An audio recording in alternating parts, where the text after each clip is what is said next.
चलो फाइनली ये पल आ ही गया जब मैं आसमान में खुले पंछी की तरह उड़ पाऊं। यस, और तुम्हारी ये उड़ान मैं अपने कैमरा में कैप्चर करूंगी। लेकिन मिस्टर आजाद पंछी, कहीं आसमान में इतनी दूर मत उड़ जाना कि आसमान में गुम ही हो जाओ। डोंट वरी मैडम, वैसे भी अगर रोनी जी आसमान में गायब हो भी गए ना तो वापस तो जमीन भी आना पड़ेगा ना। उड़ान भरने से पहले ही आप नीचे आने की बात कर रहे हो। चलो हो गई तैयारी? All the best.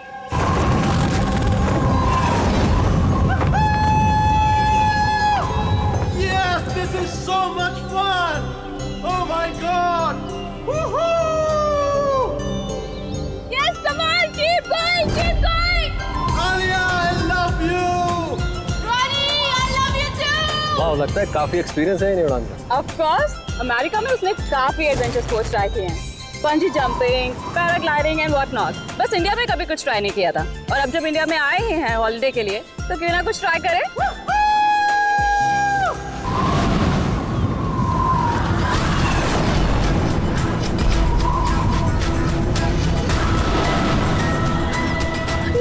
रोनी को कुछ हो गया।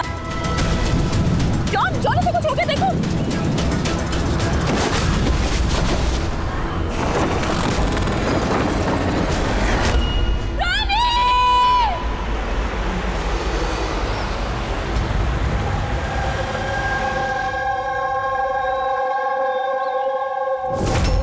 मैं और रोनी तो यहाँ हॉलिडे मनाने आए थे। मुझे क्या पता था कि ये रोनी का आखिरी दिन साबित होगा। आलिया, हम जानते हैं ये घड़ी तुम्हारे लिए मुश्किल है, मगर प्लीज हिम्मत से काम लो। अब मैं न्यूयॉर्क जाके उसके डैड को क्या जवाब दूंगी कि मैं आई तो उसके साथ थी, लेकिन लौट अकेले रही हूँ। आपको किसी पे शक है?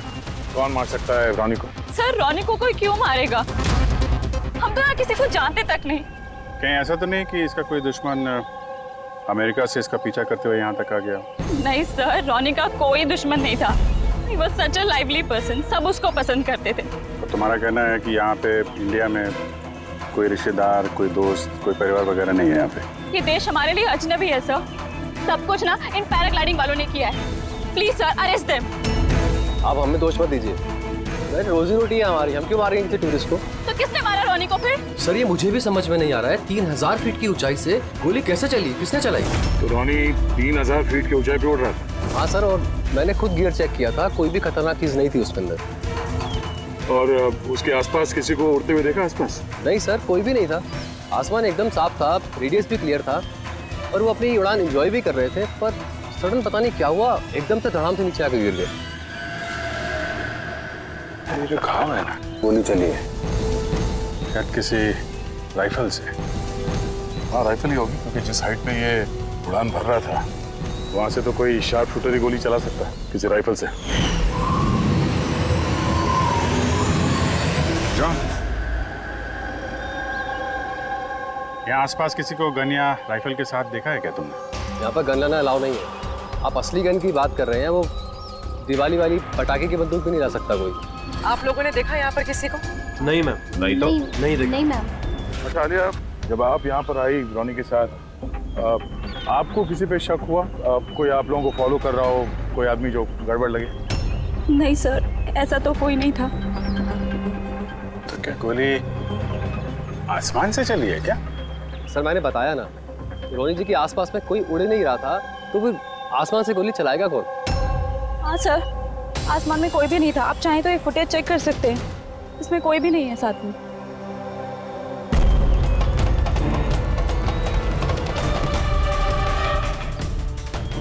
फुटेज में तो रोनी के आसपास दूर दूर तक कोई दिख नहीं रहा है।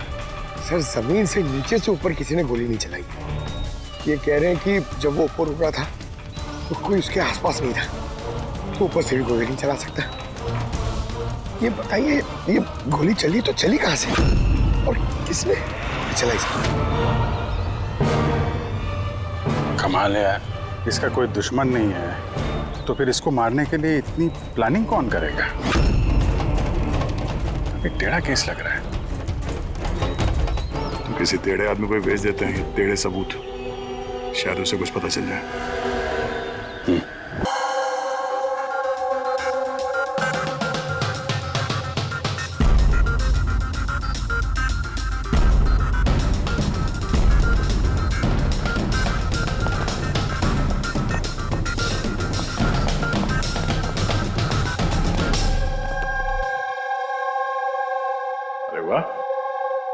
आप दोनों जिस कदर काम में डूबे हुए हो, ऐसा लगता है कि बहुत सारे सुराग देके भेजने वाले हो हमें यहाँ से। बहुत सारे सुना। हाँ, और अगर एक भी नहीं मिला तो? सीधे सीधे बता ना, कोई सबूत मिला ही नहीं है, कोई सुराग ही नहीं मिला तुझे। सर उस गोली के बारे में कुछ पता नहीं चला? इतना पता चला है कि भाई ऊपर से किसी यूएफओ ने गोली चलाई हो। यार सालों के क्या बच्चों जैसे यूएफओ की बातें करते हो। और ये क्या है, ये बता, हमें समझाने के लिए किया है क्या? हाँ बता। ये देखो बॉस, रॉनी ग्राउंड से 3000 फीट की ऊंचाई पर उड़ान भर रहा था और गोली लगी है उसे इससे भी ऊपर से, लगभग 1000 फीट की ऊंचाई से।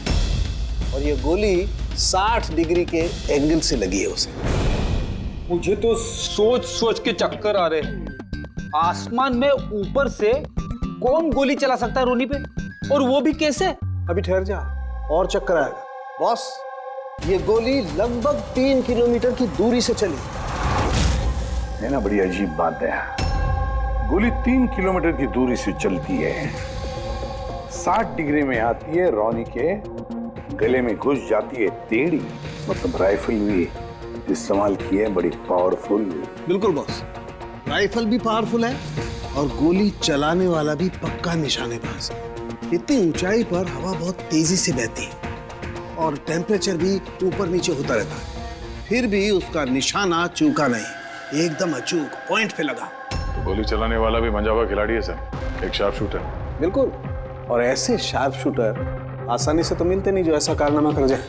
लेकिन सर हमने सारे वीडियोस देख डाले। जब रॉनी आसमान में था तो उसके आसपास ना तो कोई चॉपर था ना पैराशूट, आसमान एकदम साफ था सर। वही तो समझ में नहीं आ रहा है कि ये किलर, ये गोली चलाने वाला था कहां पर, जबकि सारा आसमान साफ था, जब बादलों में छुप कर बैठा था। और सर वो गोली से क्या पता चला है? कुछ नहीं मिला पूर्वी। मैंने बैलिस्टिक डिपार्टमेंट का पूरा डेटाबेस चेक किया। ऐसी गोली का तो कोई रिकॉर्ड ही नहीं है। सर, ये गोली जरूर कस्टम मेड बनवाई गई है। हाँ, अपने हिसाब से बना ली गोली। एक ऐसी गोली जो 3 किलोमीटर से चलती है और बिल्कुल निशाने पे लगती है। और सर, अगर ये गोली इतनी जबरदस्त है तो इसकी राइफल भी काफी स्पेशल होगी। हाँ, एक काम करते हैं, ये गोली फायर आर्म्स विंग और बैलिस्टिक डिपार्टमेंट में भेजते हैं, देखते हैं क्या रिपोर्ट आती है। अब ये जो भी कोई है, इतने ऊपर चला गया खून करने के लिए, अब जल्द से जल्द इसे जमीन पर लाते हैं।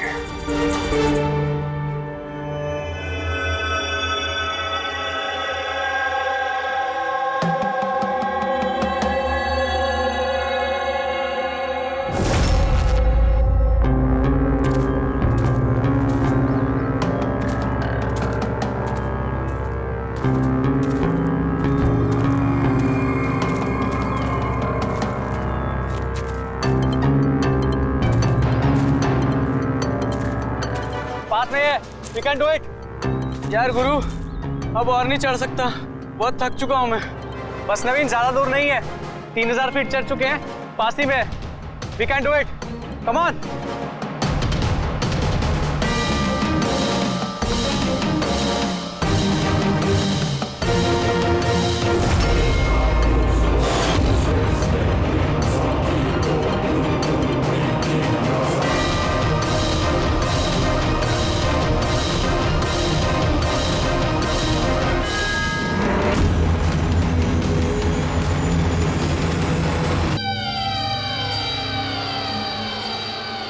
ऐसी कोई जगह दिख ही नहीं रही जहां से गोली चलाई जा सके। फिर इसे गोली कहां से लगी? दोनों केसेस में पता नहीं चल रहा है कि गोली चली कहां से है। सर एकदम सही कह रहे, आसमान से कोई कौवा या कबूतर थोड़ी गोली चलाएगा। ये गोली चली तो चली कहां से? और ये दोनों गोलियां 24 घंटे के अंदर अंदर चली। मुझे लगता है इन दोनों केसेस का आपस में कोई ना कोई कनेक्शन तो है। तो ये केतन काम क्या करता था? सर वो कॉलेज स्टूडेंट था सर, मुंबई ग्रेजुएशन करने आया था सर। ट्रैकिंग का बहुत शौक था उसको। रंजीत, समझ में नहीं आ रहा, कोई एक कॉलेज स्टूडेंट को मारने के लिए इतनी प्लानिंग क्यों करेगा? वही तो, पहले रॉनी और अब ये हितेन। इससे पहले कि आसमान से चलने वाली गोली का कोई तीसरा शिकार हो जाए, इस खूनी तक पहुंचना होगा जल्दी से जल्दी। और दोनों को मारने का तरीका भी क्या हाई प्रोफाइल। सर दोनों की मौत हुई है एडवेंचर स्पोर्ट्स करते हुए, जमीन से हजारों फीट ऊपर मारा है सर। मगर सर सोचने वाली बात है कि खूनी ने ये एडवेंचर स्पोर्ट वाला समय ही क्यों चुना इनको मारने के लिए? वो तो उन्हें कभी भी मार सकता था। इतनी लंबी प्लानिंग 2 बच्चों को मारने के लिए। सिर्फ प्लानिंग ही लंबी नहीं दया, गन भी लंबी। ये ऐसी। ये कौन सी राइफल है सर? ये है TX-65, रशियन गन है बॉस, लॉन्ग रेंज। ऐसी गन से मारा गया होगा। सालुंके साहब, क्या इस गन से 3 किलोमीटर दूर निशाना लगाया जा सकता है? हाँ रेडी। शूटिंग रेंज में ट्राई करके देख लिया है, इसकी रेंज 3 किलोमीटर से ऊपर ही है। ऐसी गन तो आर्मी वालों के पास या फिर आतंकवादियों के पास ही मिलेगी। बिल्कुल बॉस, और इसीलिए मुझे लगता है कि ये सिर्फ मर्डर का मामला नहीं है, कोई बहुत बड़ा गुनाह होने वाला है, लार्ज स्केल पर। दया सर, काम करो, दिल्ली में जाओ इंडियन इंटेलिजेंस विंग में और पता लगाओ कि ये ऐसी गन किसके हाथ लगी थी और कैसे।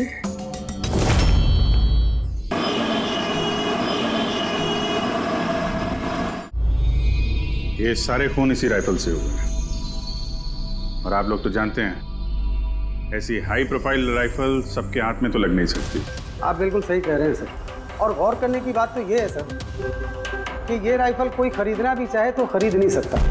ये 1 या 2 पीस नहीं बिकती, पूरा का पूरा अलॉटमेंट होता है। तो पिछले कुछ सालों में जो आतंकवादी हमले हुए हैं उसमें ये इस तरह के राइफल इस्तेमाल हुए थे? जी हाँ। तो आपको किसी आतंकवादी गिरोह पे शक है? जी हाँ, अगर हमारा अंदाजा सही है तो हम जानते हैं कि इसके पीछे किसका हाथ है। कौन?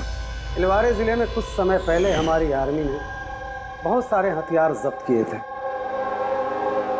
उन हथियारों में ये वाली राइफल भी। हाँ प्रताप सर, सारे आतंकवादी मारे गए, उनमें से एक आतंकवादी बचकर निकल गया और हमने उनके सारे हथियार जब्त कर लिए।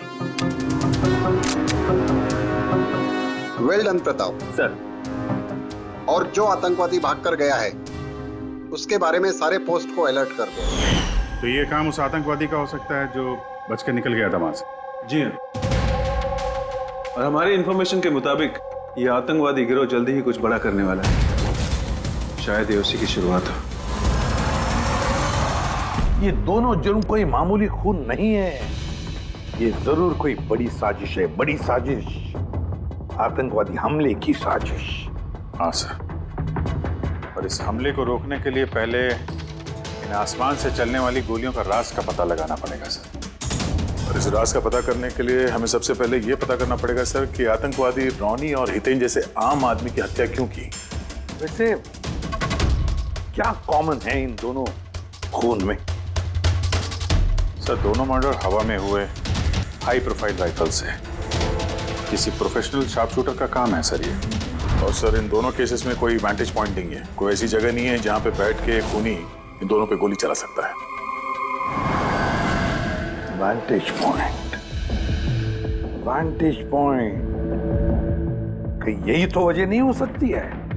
तो आप कहना चाह रहे हैं सर कि खूनी के पास कोई जगह नहीं थी बैठ के गोली चलाने की, और उसे ये पक्का करना था कि उसका टारगेट छूटे ना, उससे कोई चूक ना हो, इसलिए वो इन दोनों पे प्रैक्टिस कर रहा था? एग्जैक्टली अभिजीत, एग्जैक्टली, वो निशानेबाजी की प्रैक्टिस कर रहा था। मतलब सर उसका असली टारगेट कोई और है? सर अगर कोई वैंटेज पॉइंट था ही नहीं तो फिर वो हवा में गोलियां कहां से चला रहा था? पंकज, तुम्हारे सवाल का जवाब तुम्हारे सवाल में ही है। ये बताओ कि हम, मेरा मतलब है इंसान हवा में कैसे उड़ता है बिना पंखों के? सर एरोप्लेन से या फिर हेलीकॉप्टर से। बस तुम्हारा जवाब मिल गया। लेकिन सर वहाँ क्राइम सीन पे ऊपर आसमान में कोई चॉपर तो उड़ नहीं रहा था, ना ही कोई केबल कार थी वहां पे। तो दया कुछ और होगा, कुछ और होगा। अभिजीत, मैप निकालो, वहां उस पैराग्लाइडिंग और माउंटेनियरिंग कैंप के आसपास देखो। मेरा मतलब है ऐसा कुछ है क्या जहां से आदमी हवा में उड़ सके? जंगल है, और हाँ ये 2 हॉट एयर बैलून रेंजेस भी हैं। सर देखो तो, जहां पर खून है उसके आसपास कितने रेडियस में है ये? सर ये दोनों 60 किलोमीटर के रेडियस में है। तो एक बात तो पक्की हो गई, खूनी वहां पर उस हॉट एयर बलून में बैठा था और वहीं से उसने गोली चलाई 3 किलोमीटर की दूरी पे। सर अगर किसी को हॉट एयर बैलून की सवारी करनी है तो पहले से बुकिंग करनी पड़ती है, कोई ऐसी नहीं जा सकता। कोई बात नहीं, तो वहां उस हॉट एयर बलून रेंज के ऑफिस में जाकर पता लगा कि ऐसा कौन सा टूरिस्ट था जिसने उन 2 दिनों में दोनों हॉट एयर बलून में सवारी की थी। ये टोटल 12 लोगों की लिस्ट है जो उस दिन हॉट एयर बलून में बैठे थे।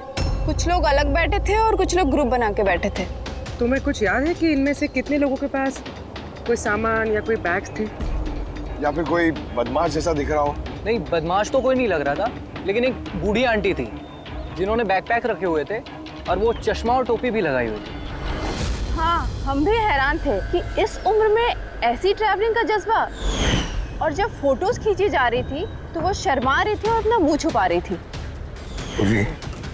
ये बुढ़ी आंटी शार्प शूटर सुनने में थोड़ा अजीब नहीं लग रहा है? हाँ सर, मैं ही पायलट हूँ इधर। 25 फरवरी को कुल मिलाकर सर मैंने 6 लोगों को एयर बैलून की सवारी करवाई थी और 2 लोगों को दिनेश ने सर। अच्छा, तो उनमें से कोई गड़बड़ टाइप का आदमी लगा या जिसके पास कोई सामान वगैरह हो? सर ऐसा तो कोई नहीं था। हाँ, एक बुजुर्ग आदमी था, पता नहीं बात बात पर क्यों चिल्ला रहा था। शायद उसका मूड खराब था या खड़ूस था शायद। उसके हाथ में कुछ सामान था क्या? सामान तो नहीं था। हाँ, बैसाखी लेकर चल रहे थे। बैसाखी लेकर चल रहे थे? तुम लोग की हिम्मत कैसे हुई मेरी तस्वीर लेने की बिना मुझसे पूछे? जरा भी तमीज है कि नहीं है? उड़ाओ उसे, उड़ाओ। अच्छा, फोटो खींचने पे नाराज हो गए? कितनी अजीब बात है ना सर। लोग हॉट एयर बलून पे रोज रोज तो बैठते नहीं हैं, तो वो खुद ही फोटो खिंचवाना चाहते हैं ताकि वो इस मेमोरी को हमेशा अपने पास रख सकें। और कोई खास बात याद है उनके बारे में? सब पता नहीं बतानी चाहिए या नहीं। नहीं नहीं, बोलो, जो भी याद है खुल के बताओ। उन्हें चलता देख के लग नहीं रहा था कि उन्हें बैसाखी की जरूरत होगी, पर फिर भी उन्होंने बैसाखी पकड़ रखी थी। अच्छा,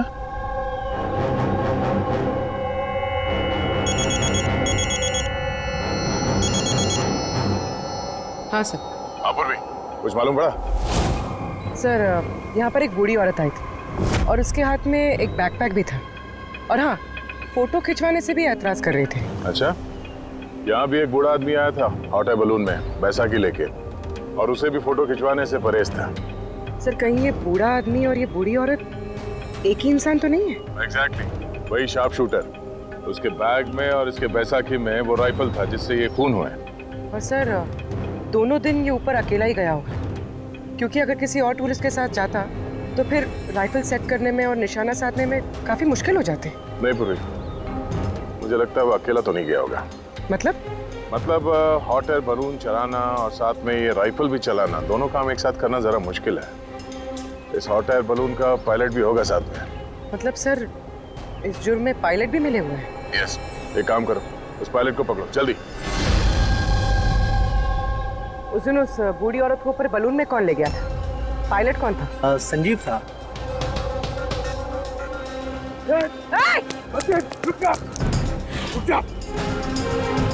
ना तुम मुझे मार पाओगे और ना ही उसे।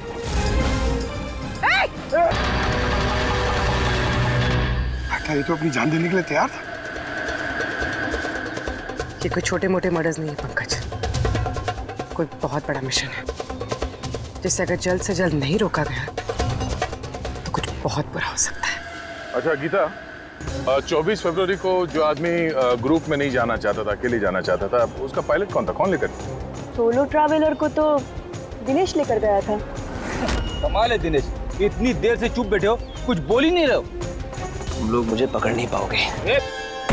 अभी यमराज तुझे अपॉइंटमेंट देने के मूड में नहीं है। जब तक हमारे सवालों का जवाब नहीं मिल जाता तुझे जिंदा रहना पड़ेगा। चल मार लो, जितना मार सकते हो मार लो, मुझे कोई फर्क नहीं पड़ता। वैसे भी तुम्हारे इन कानून के कमजोर थप्पड़ों में इतनी ताकत नहीं है कि मेरे जुर्म की मजबूत हड्डियों को गला सके। समझे? तुम्हारे साथ जोर जबरदस्ती करना होता तो उसके लिए तो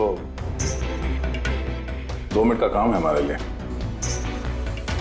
पर बाद में ख्याल आता है तुम्हारे परिवार का, तुम्हारी बहन। अगले महीने उसकी शादी है ना, कैसा लगेगा उससे कि उसकी शादी हो रही है और शादी के वक्त उसका भाई इस दुनिया में नहीं है? हाँ?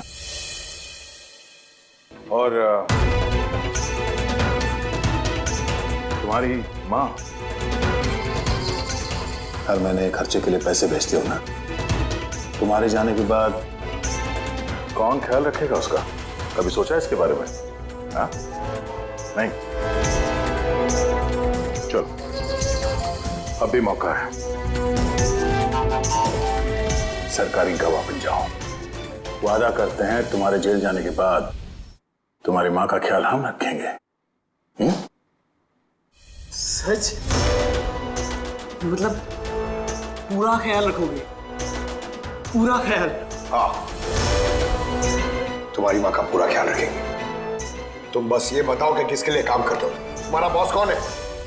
बता दो, पक्का बता दो? हाँ बताओ। मैं जिसके लिए काम करता हूं ना, मेरा बॉस है सर, उसका नाम है एसीपी प्रद्युम्न।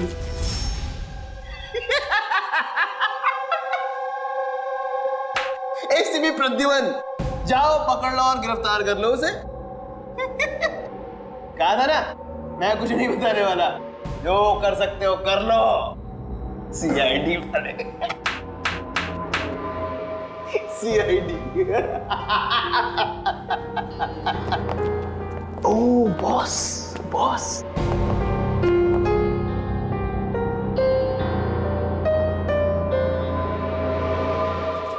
कोई बात नहीं, कुछ मत बताना।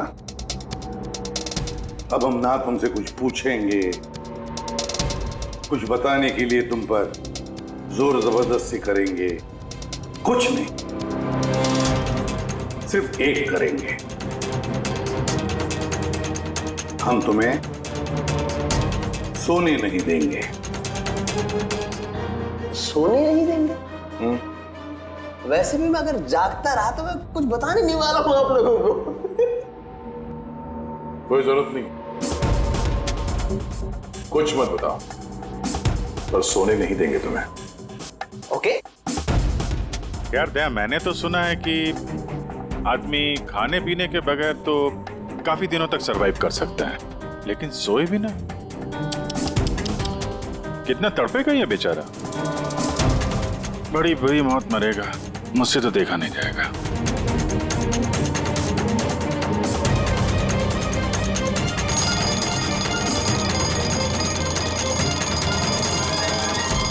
समय काटने के लिए आसानी होगी, हाँ? अपने जिंदगी के आखिरी पल अपनी आंखों के आगे गुजरते हुए देखो, ठीक है? Thank you. सोने मत देना इसको।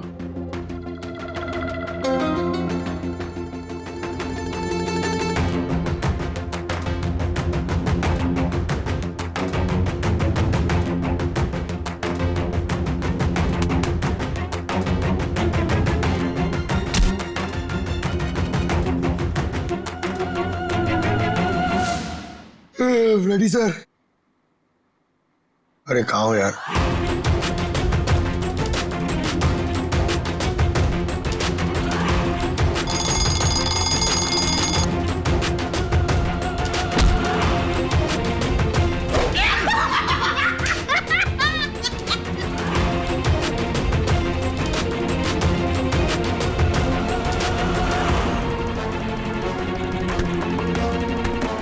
जब तक मुंह नहीं खोलेगा सोने का नहीं, समझे?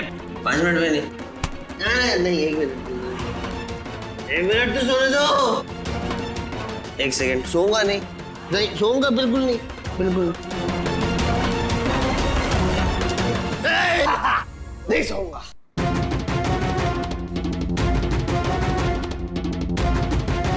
बस अब टूटने वाला ही है।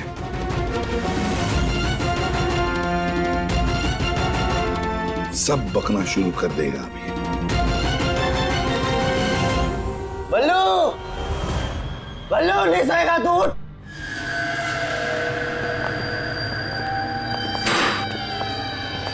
क्या सोना चाहता है? तो सोने देंगे ना भाई, क्या प्रॉब्लम है?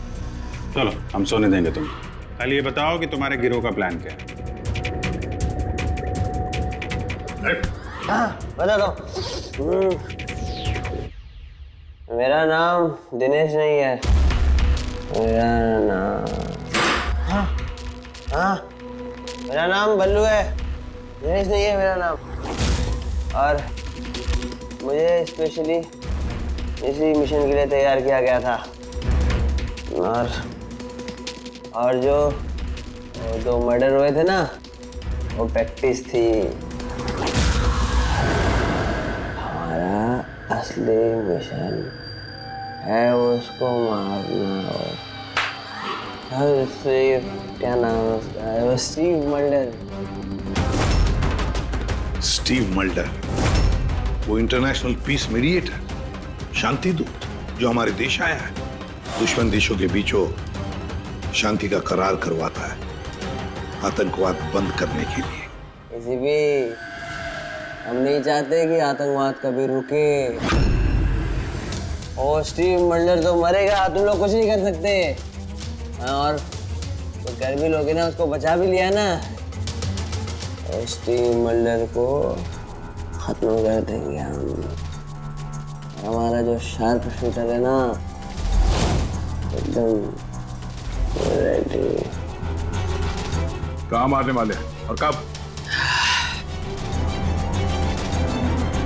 बोल। वो जब कॉन्फ्रेंस में भाषण दे रहा होगा ना, वो सबसे सही वही सबसे सही समय वही सबसे सही समय होगा, क्योंकि उस समय उसके आसपास सिक्योरिटी वाले नहीं होंगे। और जो कॉन्फ्रेंस है ना, ये बिल्डिंग की छत पे है, तो हॉट एयर बैलून पे हमारा शार्प शूटर जाएगा, वही गोली मारेगा। कॉन्फ्रेंस 1 घंटे में चालू होने वाला है, अभी जल्द से जल्द पहुंचना होगा।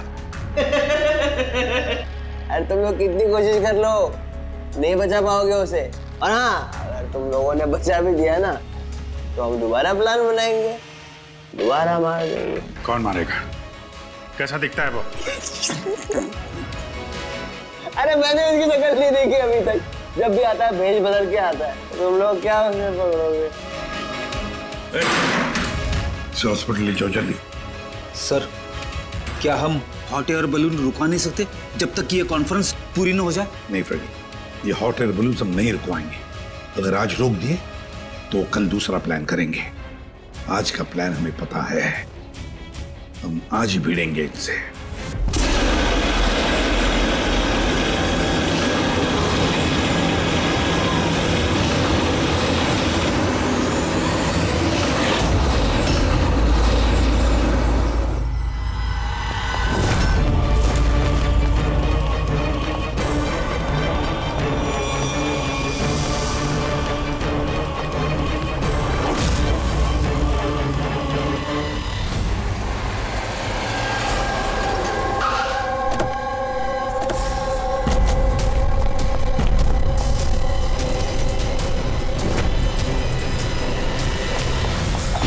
सीआईडी मिस्टर स्टीव मल्डर का है ऊपर कॉन्फ्रेंस में।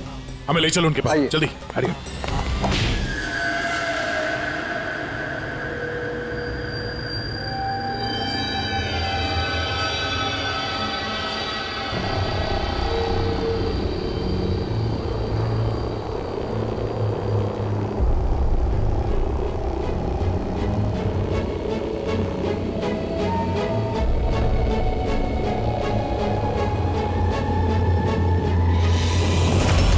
सर यहाँ पे 4 बलून है, 2 हवा में है और 2 रेडी हो रहे हैं उड़ने के लिए। मेरे सामने जो बलून है सर, उसमें एक कपल है और वो लड़के के पास एक बैकपैक है। नजर रखो उन पे, कौन कौन आ रहा है, कौन कौन जा रहा है, सब पे ध्यान रखना। ओके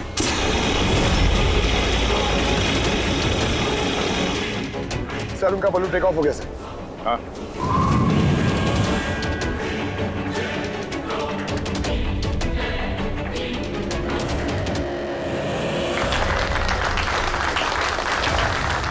इस दुनिया में टेररिज्म क्यों है? ये क्वेश्चन बहुत जरूरी है। और ये टेररिज्म तभी स्टॉप हो सकते हैं जब सभी देश भाई भाई की तरह साथ रहें। टेररिज्म को जड़ से उखाड़ फेंकना होगा हम सबको।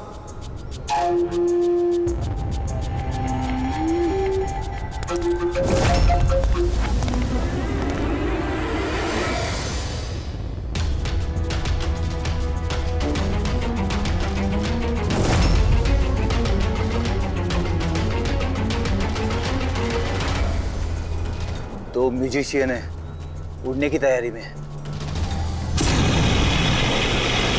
उनके हाथ में गिटार के बैग है। अब ये बताना मुश्किल है कि अंदर गिटार है या गन।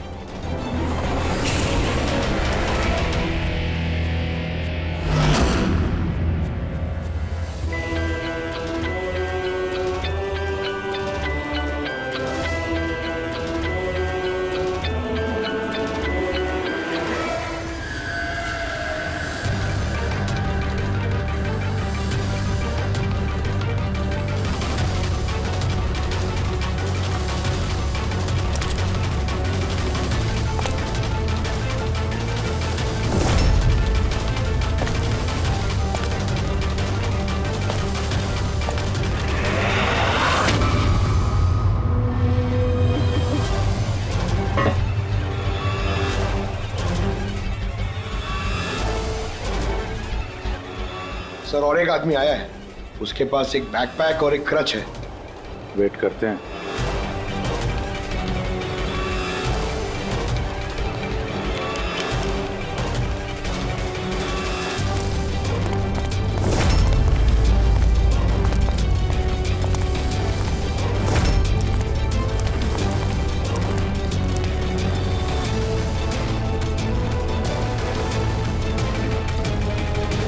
सर कैमरा क्रू वाले आए हैं, उनके पास 2 बैग है। Camera crew?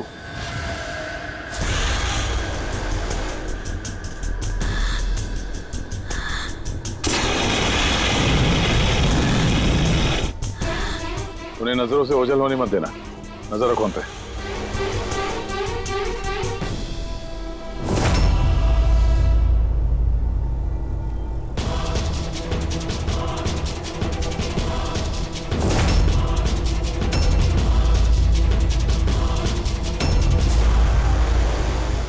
यहाँ तो बहुत सारे बलून उड़ रहे हैं। सुसाइड बॉम्बिंग क्या है?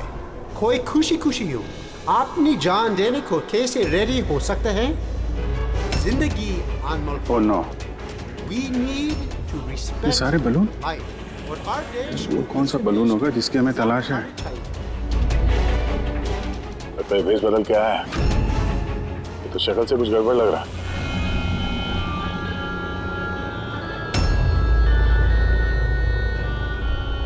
क्या? वो गिटार वाले पे नजर रखो। अपनी गलतियों से सीखना चाहिए हमें, ताकि World War I और World War II जैसे ये तो गिटार है। चल क्या रहा है ये? ऊपर जाके ये लोग म्यूजिक बजाने वाले हैं क्या? बाकी तो सारे बलून्स निकल गए, एक रह गया। मतलब सर इस बलून में हमारा sharp shooter. Wait and watch. मतलब सर इस बलून में हमारा शार्प शूटर। ये अपनी जगह से हिल नहीं रहा है। Camera crew. सर ये कहाँ गायब हो गया?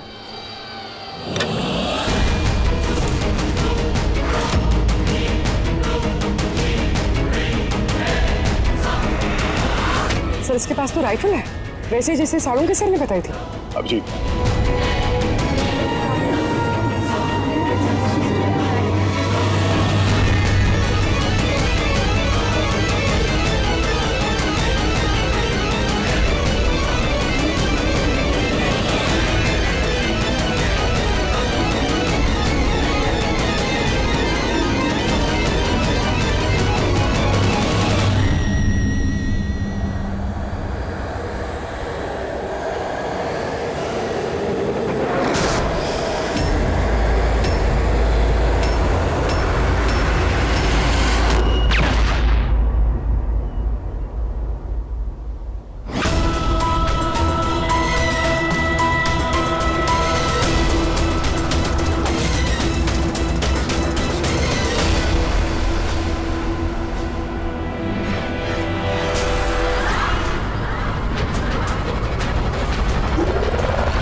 Mister Steve, your life is in danger. आपकी जान को खतरा है। आप क्या करें? We have a plan. Thank you CID. अगर आप लोग आज सभी वक्त पे नहीं आते, मैं जिंदा नहीं होता। देखिए मिस्टर स्टीव, खतरा अभी गया नहीं है, अभी खूनी पकड़ा नहीं गया है, इसलिए बी सेफ है, be careful. Okay Freddy, Pankaj, उस बलून पे नजर रखना, आंखों से ओझल होने मत देना। हाँ सर, हम लोग बलून को ट्रैक कर रहे हैं।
Good job. Congrats. पकड़ गया killer, mister Abhijeet? Yes, Mr. Steve, we got him. Yes. Well done. Well done. CID बरसों से इस देश की सेवा कर रहे हैं और आज एक बार फिर आपने एक खतरनाक टेररिस्ट को पकड़ लिए है। अभी वो पकड़ा क्या है, बहुत जल्द हम उसके पूरे ग्रुप को पकड़ लेंगे। Mister Steve, we are very proud of you. आप जैसे लोगों की दुनिया को जरूरत है, जो आप जैसे साहसी हैं और नेक हो।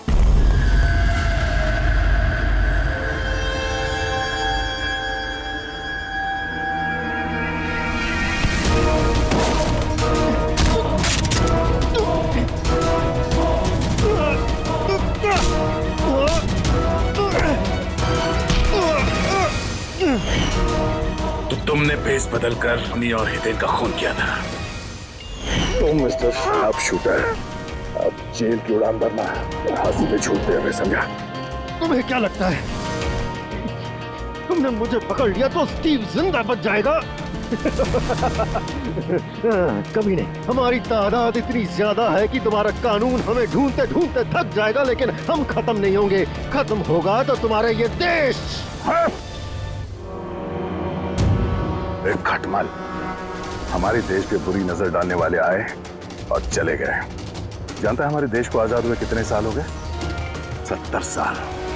और पिछले 70 सालों में हमारे देश के वीरों ने न जाने कितने आतंकवादियों का खात्मा किया है। आज तेरी बारी है, कल तेरे साथियों की बारी होगी। हमारा देश रहेगा और खुशहाल रहेगा, और अगर इस देश से किसी चीज का खात्मा होगा वो है आतंकवाद। समझा? आतंकवाद।